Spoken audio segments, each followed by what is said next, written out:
আমাদের মতো মধ্যবিত্ত ফ্যামিলির বউরা, বিশেষত হাউসওয়াইফরা প্রতিনিয়ত অবহেলিত হচ্ছে। তাদের যেন কোনো মান সম্মানই নেই। তাদের যেন জন্মই হয়েছে অন্য কারোর জন্যে, অন্য প্রত্যেকের জন্যে, অন্য সবার জন্যে, নিজের জন্যে নয়।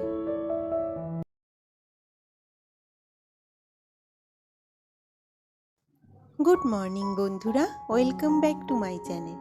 আশা করব তোমরা সবাই খুব খুব ভালো আছো। আমিও কিন্তু বেশ ভালো আছি।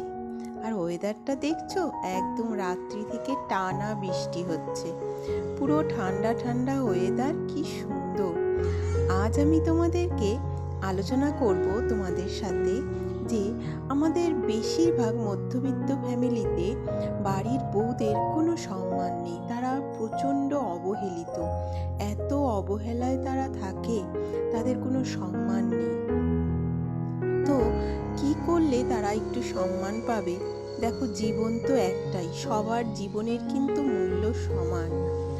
তো কি করলে তারা তাদের জীবনে একটু সম্মান পাবে, আজ আমি সেই নিয়েই আলোচনা করব। তো চলো, আমি টুকটুক করে আমার সংসারের কাজগুলো করতে থাকি আর তোমাদের সাথে এই নিয়ে আলোচনাও করতে থাকি। একদম প্রথমত নিজেকে মূল্য দিতে হবে। আমাদের মধ্যবিত্ত পরিবারের বউরা, হাউসওয়াইফরা আমরা কি মনে করি বলো তো, যে আমার জীবনের কোনো দাম নেই। আমার জীবনটা জন্মই হয়েছে অন্য কারো জন্য, সবার জন্যে, প্রত্যেকের জীবন প্রত্যেকের জন্যে করে তাদের মুখের কাছে, তাদের হাতের কাছে সমস্ত কিছু জোগাড় করে দেওয়ার জন্যই আমাদের জন্ম হয়েছে। এই যে চিন্তাধারাটা, এই চিন্তাধারাটাই কিন্তু আমাদেরকে সম্মান পাওয়া থেকে দূরে করে দিচ্ছে, অবহেলিত করে দিচ্ছে। আগে নিজেকে মূল্য দিতে হবে। আমি যদি আমাকে মূল্য না দিই, আমি যদি আমাকে অবহেলা করি, তাহলে অন্যকে সবাই তো করবেই। তাই আগে নিজেকে মূল্য দিতে হবে যে না, আমারও জীবনের একদম একই রকম দাম আছে। সবার জীবনের যেমন দাম আছে, আমারও জীবনের দাম আছে। এই যে জীবনটাতে 24টা ঘন্টা একটা দিনে, তার মধ্যে কিন্তু আমার নিজের জন্য সময় আমাকে রাখতেই হবে। পুরো সময়টা 24টা ঘন্টা অন্য কারো জন্য দিয়ে দিলে চলবে না। তো নিজের জন্য একটুখানি সময় দিতে হবে। নিজের ভালো কাজ, হাউসওয়াইফরা কোনো বাইরের কোনো কাজ করে না, তারা আর্নিং করে না, হয়তো এমন কোনো কাজ করে না যেটা মাস গেলে কিছু টাকা আমরা পাই। এই রকম কাজ করি না বলে যে আমাদের সম্মান নেই, এইটা ভাবাটা সব থেকে বড় বোকামো আমি মনে করি। কারণ হাউসওয়াইফদের যা দায়িত্ব, যা কাজ, যা কর্তব্য, ওটা একটা কোনো ফিক্সড কোনো চাকরি, ফিক্সড কোনো কাজে আসতে পারে না আমি মনে করি। একটা কোনো কাজ, ধরো তুমি স্কুল টিচারে আমি ধরে নিলাম, তার একটা কাজ হলো সময় মতো স্কুলে যাব, পড়াবো, তারপরে রেস্ট নেব, বাড়ি আসবো, রেস্ট, এই হচ্ছে তার কাজ। কিন্তু হাউসওয়াইফদের কাজ, তার কোনো লিমিট নেই, আনলিমিটেড কাজ। সব রকম কাজ তাদেরকে করতে হবে, সব রকম জিনিসে মাথা ঘামাতে হবে, সব এত বড় সংসারের সবার সব কিছু নখদর্পণে রাখতে হবে। তো এই কাজটা কিন্তু কম যোগ্যতা লাগে না, এই কাজটা, এই দায়িত্বটা সামলানোর জন্যে। তাই নিজেকে, হাউসওয়াইফদের, নিজেরা কখনো ছোট মনে করো না নিজেদেরকে। আর যদি কেউ ছোট মনে করে, তাহলে তার মন মানসিকতা ছোট বলেই মনে হয়। আমার অন্তত তাই মনে হয়। তাই নিজেকে মূল্য দিও, দেখবে সবাই মূল্য দেবে। আর নিজের প্রতি বিশ্বাস রাখবে।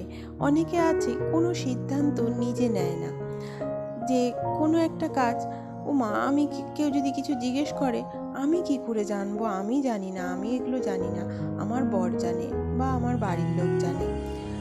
এই রকম কেন? নিজেও কোনো সিদ্ধান্ত নাও, কেন নেবে না? জীবনটা তো তোমারও, তাই না? তো নিজের প্রতি বিশ্বাস রাখবে, কোনো সিদ্ধান্ত নিজে নেবে। কোথাও যেতে ইচ্ছে হলে, কোনো কিছু লাগলে নিজে গিয়ে নিয়ে আসবে। এই রকম যদি করতে থাকো, দেখবে তোমাকেও অনেকে সবাই সম্মান করবে। সবাই হয়তো করবে না, কারণ এই পৃথিবীতে সবার কাছ থেকে সব কিছু আশা করা যায় না। এমন কিছু মানুষ আছে যারা ইচ্ছে করে তোমাকে অসম্মান করবে, অপমান করবে, তাদের সেটাতেই শান্তি। তো তাদের কথা তুমি ছেড়েই দাও, বাদ দাও, তাদের কথা ধরো না। কিন্তু নিজেকে তুমি সম্মান দেবে, দেখবে তুমি সবার কাছে সম্মান পাবে। আর নিজেকে কখনো সহজলভ্য করে দেবে না। এই ভুলটা কিন্তু আমিও করেছি, আর আমি ভুগেছি। দেখো, আমি যতগুলো তোমাদেরকে ভিডিওর মাধ্যমে যতগুলো পয়েন্ট দিই বা যতগুলো আমি টিপস দিই, যা যা টিপস দিই, সব কিন্তু আমার নিজের অভিজ্ঞতা থেকে আমি দিই। আমার যে এই যে 20 বছরের বিবাহিত জীবনের অভিজ্ঞতা, তার থেকে আমি তোমাদেরকে এই টিপসগুলো দিই বন্ধুরা। আমি নিজেকে সহজলভ্য করে দিয়েছিলাম, যার কাছেই বলো, মানে আমি তার নাম বলছি না, আমি যে কোনো কারো কাছে, ধরো সেটা স্বামী হতে পারে, ছেলে বা মেয়ে হতে পারে, বা শ্বশুর শাশুড়ি বা বাবা মা, যেই হোক না কেন, মানে ডাকলেই যেন আমি যেন তার আজ্ঞাকারী, তার যেন আমি মানে কি বলবো, মানে কাজের লোক। আমাকে ডাকলেই একদম দৌড়ে যেতে হবে।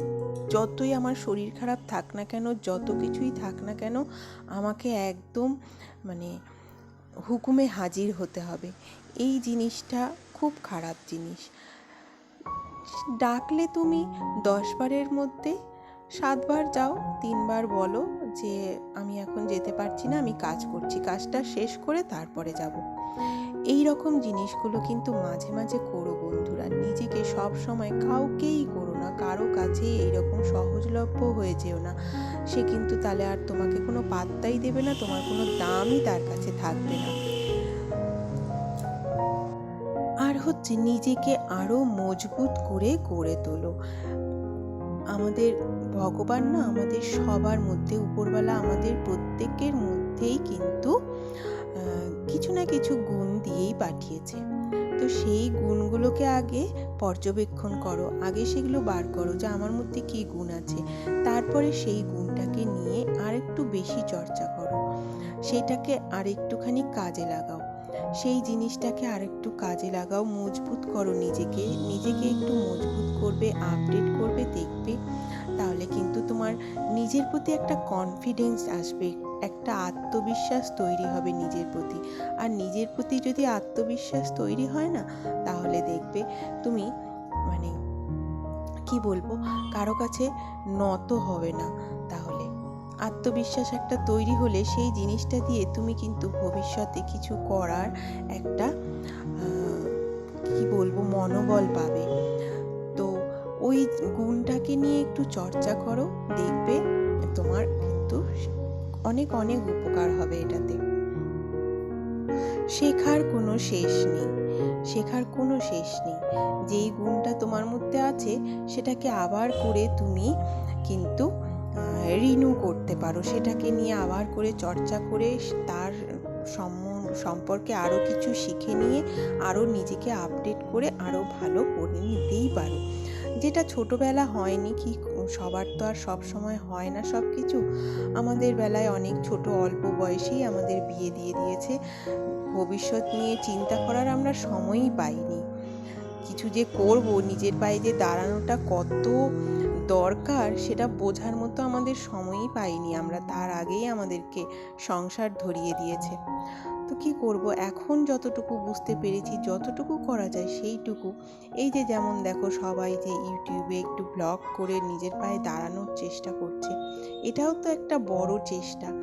কিন্তু এটাকেও বাড়ির লোকেরা সম্মান দেয় না। অনেকের বাড়িতেই এটা হয়, বলে যে সারাক্ষণ মোবাইল নিয়ে পড়ে আছে, সারাক্ষণ কি যে ভিডিও করে যাচ্ছে, ভালো চোখে দেখে না, খারাপ চোখে দেখে।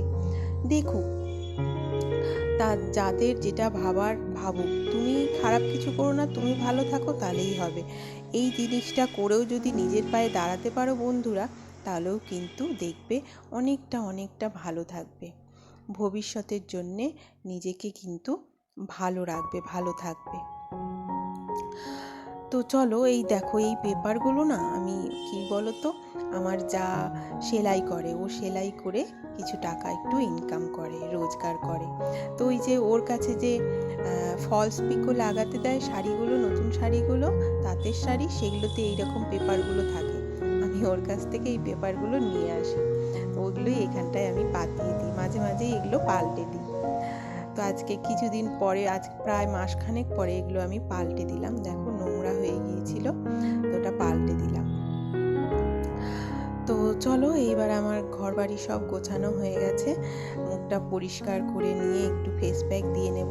ফেস প্যাকটা আর আজকে ডিটেলসে তোমাদের দেখালাম না, কারণ কালকের এটা আমার ফ্রিজে ছিল যেটা, সেটাই ওই মুলতানি মাটি, চন্দন পাউডার, টমেটোর পাল্প আর একটু লেবুর রস, ব্যাস এইটুকুনি দিয়ে আমি এইটা কালকে দিয়েছিলাম, অল্প একটু ছিল 1 চামচ মতো, ওইটা আজকে আমি মেখে নিয়ে চলো আগে স্নান করতে চলে যাব, তারপরে আমি তোমাদেরকে আরো কিছু বলছি। তো এই দেখো,